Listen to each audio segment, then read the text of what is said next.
we are back on Take Action News. I'm Richard Eskow, and in this segment we'll be talking about the State of the Union message. The State of the Union is scheduled for January 28th, which is next Tuesday, and the talk in Washington is that the president will be discussing inequality, that will be a major theme. But my friend, brilliant communications analyst, Anat Shenker-Osorio, has pointed out that he, interestingly, we'll have to get Anat on the show, she points out that he uses the passive voice a great deal when discussing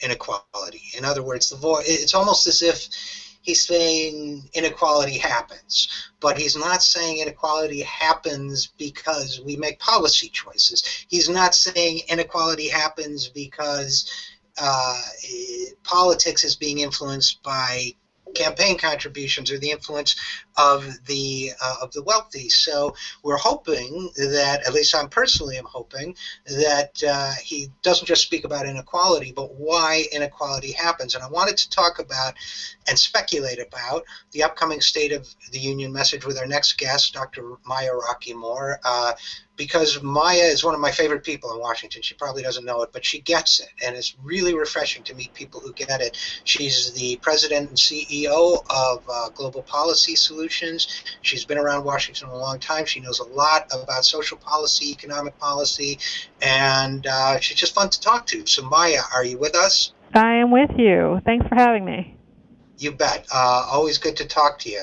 So I wanted to just get on. I know you don't have any special friends in the NSA or any other sources who might get you inside information, but just to speculate a little bit about what the president might talk about next week. When you and I first met, I think it was around the time that we were all mobilizing to make sure he changed his mind about unilaterally offering to cut Social Security in his 2010 State of the Union. That was 4 years ago. A lot has changed in 4 years, but he did put Social Security cuts in his last year's budget. A lot of people are, through the chain CPI, a lot of people are speculating about that. A lot of people are speculating about the specifics that'll be in the State of the Union. Do you have any thoughts about that in general before we start? Yeah, I mean, I think it's an amazing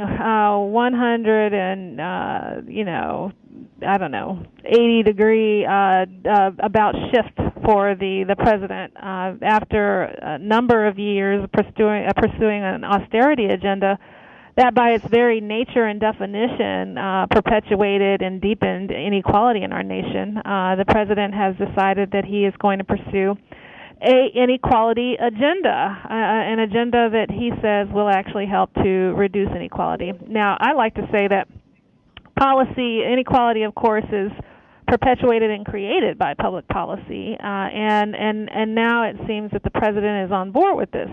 Now, what will this likely mean? We saw that the president recently had a speech on inequality where he cited the Pope, and the Pope has been amplifying his voice on the message of the bankruptcy of the approaches that have been pursued by Western economies over the past several decades, particularly the trickle-down theory and in other approaches, the notion that the private market is going to be the end-all and be-all for alleviating poverty in this world.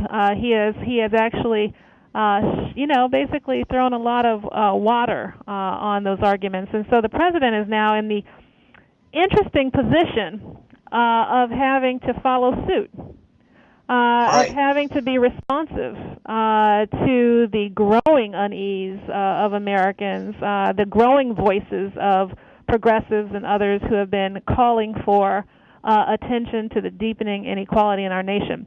And so... Well, let me just jump in for a second, Maya, if I may, and take a slightly contrarian position, which is that, yes, the president, and we're talking with Maya Rockeymoore, CEO of Global Policy Solutions, but yes, the president needs to respond, whether it's the Pope's rhetoric on inequality, the growing discontent, they call it economic populism in his own party, but is he going to respond just rhetorically, or is he going to respond substantively as well? Well, that's the question, right? And I've posed that to some of his people, that, you know, in the past we have seen the president speak favorably about policies that would, on their face, seem to be, you know, a part of this inequality agenda, but then pursue policies that in all practical purposes undermined, you know, the economic and health security of a nation. And so with that, you know, the proof is going to be in the pudding. I think that his rhetoric at the State of the Union will likely be soaring. He is likely to talk about, you know, comprehensive pre-K educational opportunities, particularly for poor kids. He is likely to talk about a jobs agenda. He is likely to talk about the expansion of Medicaid and why the Affordable Care Act is so important, continues to be important. He is likely to talk about any host of issues that progressives have been touting as the solution to growing inequality in this country. However, the question becomes, what happens the day after he gives the speech? Right. And I, you know, I am hopeful. You know, there are indications he is scheduling a new meeting with the new Pope over in Italy, so it'll be interesting to see what that opportunity and platform will be used for. He has invited the former president of the Center for American Progress to come into his administration, presumably to help him craft an agenda that will address inequality. The question becomes, what will he actually do? And you know, unfortunately, I can't say that his track record will support a proactive agenda in this area. So, okay, then let's take a slightly different angle, if we may. We're talking with Maya Rockeymoore of Global Policy Solutions. I think a lot of progressives and activists, you know, feel, you know, I almost feel like I'm back in high school, and he says beautiful things to me in the back seat of his car, but he never takes me to the school dance. So I think a lot of progressives feel that way. They're disenchanted because they feel the policy action isn't there, and that's your point. I think that what are we going to do? I think maybe instead of saying let's wait and see, are there ways to pressure the president into action on some of these inequality issues so that it's not just rhetoric? Of course there are ways, and I think that he's gotten to this point because of a lot of pressure that's been already placed on the president.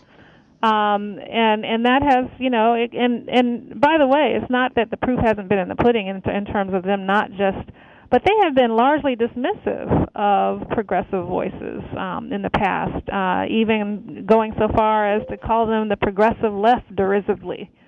Right, the professional left, I believe. The professional left, excuse me, thank you for correcting me. You know, just being dismissive of a whole group of people who actually care about the status of humanity and are seeking to make sure that the richest country in this world doesn't leave its citizens behind.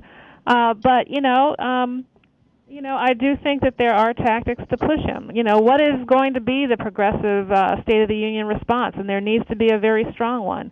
What actions will progressives, people who believe in this agenda, be taking after the State of the Union to make sure? And this is an inside and an outside game. And the inside game is holding meetings to call for, you know, with administration staff and with congressional staff to actually call for policies that actually, in reality, support the agenda. In the outside, it means for amplifying voices through the media and through demonstration actions to, you know, make the case. And, you know, frankly, we're good at that, and we need to continue to up the pressure. I think there have been a lot of people who have felt hesitant to, you know, kind of calling this administration and Democratic congressional leaders on the carpet because, you know, of the historic nature of the president's presidency, as well as the unprecedented times that we're in economically. But you know, now's the time to really step up the game. I think that the forces are aligning to really kind of put a micro laser focus on this issue, and we need to actually take advantage of that. And I'm going to guess that the nature of what we get after him about is going to have to depend a little bit on what he talks about specifically, the nature of the specifics. But I think that a couple of things we can probably now. I'd love to get your thoughts. We only have about a minute, but one is Social Security, to make sure there's no change CPI cut in his next budget. Another is an active, proactive jobs program. And yes, he may not be able to get it through the current Congress, but maybe we'll get a better Congress if he talks about what he would do or what he should do if he gets the chance. Have I left it in the 10 seconds left to us? Have I left maybe 20? Have I left anything off? Education. I mean, we've got to break these systems of classism and structural racism that actually basically consign our children to defeat before they ever begin the race. And so, education is going to be another key one. All right. Amen to that. And by the way, I don't think of it as a professional left. If you follow golf at all, I think of it as a celebrity pro-am left. That's all right. The model. All right. I'm Maya Rockeymoore, CEO of Global Policy Solutions. Thanks so much for joining us on Take Action News. I hope you'll come back and see us again. Great to be with us. Great to be with you, rather. Thanks. Mm-hmm. Thanks. Bye-bye. I'm RJ Eskow, and we will be back with Alex Lawson of Social Security Works right after these messages. Stick with us on Take Action News.